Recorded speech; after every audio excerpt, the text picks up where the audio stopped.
하노이 회담 결렬 이후에 북한의 동창리 미사일 발사장이 지금 복구되고 있다는 정보들이 계속해서 나오고 있어서 화제가 됐는데 북한이 왜 이러는 건지 정확히 무엇을 뜻하는지 의도는 명확치 않지만 북미 양측의 기싸움 수위는 상당히 올라가는 그런 형국입니다. 우선 김 교수님, 자, 북한이 일부 철거했던 동창리 미사일 기지 발사장 다시 복구하고 있다.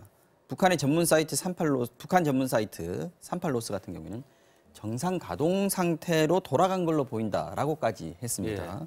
이거 어떻게 해석해야 됩니까? 우선 이제 하노이 회담 결렬된 다음에 미국을 압박하기 위한 북한의 이른바 이제 벼락끝 전술 시작이 아니냐라는 좀 불길한 예상도 합니다만, 근데 제가 볼 때는 이번에 국정원 보고도 있었습니다만 그 의도도 하나 있을 수 있지만 또 하나는 이게 하노이 회담 결렬 이전에도 포착이 됐던 움직이기 때문에 그렇습니다. 있었죠. 그렇기 때문에 아마도 하노이 회담이 잘 될지 못 될지 상관없이 이것들 복구함으로써 만약에 잘 돼가지고 이걸 폭파한다면 폭파용 과시 쇼를 하기 위해서 조금 더 만들어놔야 되니까. 그렇습니다. 그래서 이제 폭파 쇼를 위해서 만들어 놓는다는 설도 있고요. 그다음에 이제 회담이 결렬됐으니 우리도 여차하면 또 쏠 수 있다는 걸 보여주기 위한 압박 카드로 쓸 수가 있는 건데 저는 좀 주목해서 봐야 될 것은 제가 그래서 2018년 4월에 당 중앙회 전원회 결정서를 찾아봤어요. 그러니까 실제로 북한이 공식적으로 더 이상 핵시험과 대륙간 탄도 미사일 발사를 하지 않겠다고 결정한 것은 당 중앙이 그때 당시에 결정서입니다. 근데 그 결정서에 나온 그것은 대륙간 탄도 미사일 시험 발사를 더 이상 하지 않는다는 건데 그동안 북한이 주장했던 동창리의 이 미사일 발사장은 인공위성 발사라고 자기들 스스로 주장을 했었어요. 그러니까 여기는 미사일 발사하는 데가 아닙니다. 그들의 논리에 따르면. 북한 얘기로는. 그렇죠. 그러니까 북한 스스로 중단했던 대륙간 탄도 미사일 발사는 안 한다고 해놓고 동창리는 위성 발사란 말입니다. 그러니까 화성 12형, 14형, SLBM 같은 이런 거는 쏘지 않겠지만 자기들의 당 중앙의 전원의 결정서를 유비하지 않고도 쏠 수는 있어요. 왜냐하면 이건 인공위성이기 때문에 우기면 되는 거거든요. 그래서 이 부분에 대한 예의주시가 필요하긴 한데 북한이 스스로 지금 자기가 결정한 당의 결정까지 무릅쓰면서까지 이걸 하기엔 좀 부담이 있을 것이고 또 하나는 그렇게 할 경우는 이제 트럼프 대통령과의 이 회담은 사실은 영구히 이제 끝나는 거거든요. 그래서 그런 부담을 실제로 김정은이가 감수하면서 발길지로 이 부분을 찰 것이냐. 저는 이제 그 부분은 조금 예의주시할 필요가 있다고 보는데 아마도 기싸움의 과정이라고 봐야 될 것 같습니다. 실제로 쏜다기보다는 그렇죠. 쏠 수도 있다는 걸 좀 과시하는 그런 느낌이 좀 크다. 이렇게 해석을 할 수가 있겠군요. 자, 동창리 움직임에 대해서 트럼프 대통령 반응이 지금 계속 나오고 있습니다. 이틀째 지금 반응을 했는데 첫날에는 이게 사실이라면 복구해가지고 다시 쏘려고 하는 거라면 매우 실망이다 이렇게 얘기를 했고 어제는 사실이라면이라는 그 전제를 안 달고 그냥 실망이다 이렇게 얘기를 했어요. 그런데 또 이렇게도 얘기했습니다. 지켜보자.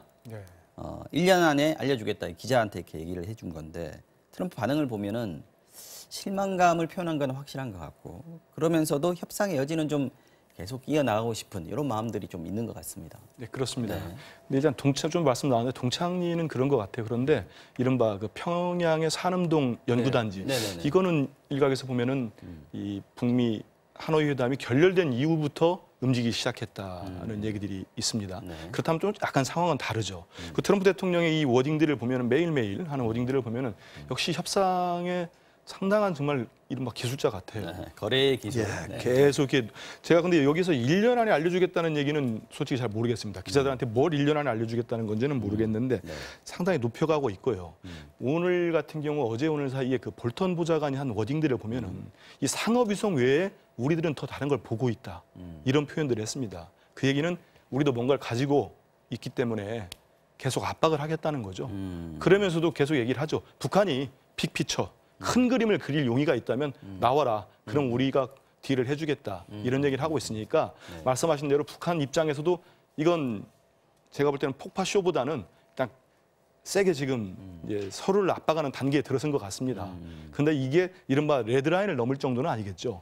그 전에까지 멈추겠지만은 그 전까지는 서로 신경전을 극대화시켜가면서 당장 이렇게 동창리와 산음동 얘기가 미 언론과 위성에 잡히니까 미국 내에서는 특히 정치권에서 조야에서부터 우려와 함께 어찌됐든 관심을 쏟아지고 있거든요. 북한 입장에서는 또 관심을 끈 거예요. 이런 차원에서 그렇다고 해서 양측이 대화를 안 하겠다. 이렇게는 나오진 않을 겁니다. 자, 동창리 파장이 커지니까 미국 특히 이제 국무부 같은 경우에는 상황 관리에 좀 들어간 거 아닌가 이런 생각이 드는데 왜냐하면 우리 시각으로 오늘 아침에 미 국무부 고위 당국자가 이분은 회담에 굉장히 깊숙하게 관여하는 그런 사람으로 알고 있습니다만 갑자기 언론 브리핑을 가졌습니다. 여기서 이제 뭐라고 했냐면 동창리 미사일 발사장 복구 움직임에 대해서 북한의 의도를 좀 더 봐야 한다. 약간 신중한 입장을 얘기를 했고요. 또 동창리가 현 시점에서 중대한 부분은 아니다. 이렇게 얘기를 했습니다. 그 말고도 좀 많이 얘기를 했는데 교수님께서 좀 중요한 대목을 좀 짚어주십시오. 우선 여러 가지 의견들을 이야기하면서 이제 한일 회담 결렬된 것도 이야기를 했고요. 네. 그래서 트럼프 대통령이 어떤 안을 냈고 어떻게 우리는 전략을 임했다 이런 이야기도 좀 설명을 하고 있고 그래서 아까 말씀 나온 대로 하노이에서는 이 국무부 고위 당국자 설명에 따르면 우리는 큰 그림을 제시를 했다. 그러니까 빅딜을 제안한 내용들 설명을 좀 했습니다. 큰 그림을 제시했는데 북한이 받지 않았다는 것이고 그래서 우리는 또 기다리고 있으면 된다는 것이고 그래서 협상이 우리는 제안한 것이 남아있기 때문에 결렬되지 않았다고 보긴 합니다. 그리고 네. 또 하나는 그 과정에서 이제 남북관계 관련해가지고 우리 문재인 대통령이 경협에 이제 속도감을 내겠다고 이제 의지를 표명한 것에 대해서는 특히 개성공단과 금강산 관과 재개를 하면 미국과 협의를 해가지고 제재 면제를 해야 되거든요. 그렇죠. 그 제재 면제 조치는 아직은 노라고 생각이 없다라고 이제 단호하게 좀 입장을 밝혀서 향후에 지금 북미 협상 결렬 국면에 우리 정부는 이것을 남북 관계를 통해서 다시 한번 추동해 보려고 하는 것이고 미국 정부는 기다리자는 것이어서 이 둘 사이 어떤 이 의견차를 어떻게 극복할지 봐야 될 것 같고요. 말씀하신 동창리 부분에 대해서도 그건 위성 발사장이다. 근데 예의주시하고 있긴 하지만 함부로 하지는 않을 것이다라고 보고 만약에 그렇지만 여기서도 위성 발사를 한다면 이건 굉장히 심각한 제재 위반이 그렇죠. 되고요. 제재 위반이 됩니다. 왜냐하면 탄도미사일이 아니더라도 탄도미사일 기술을 이용한 발사는 모두 다 금지하게 돼 있거든요. 네.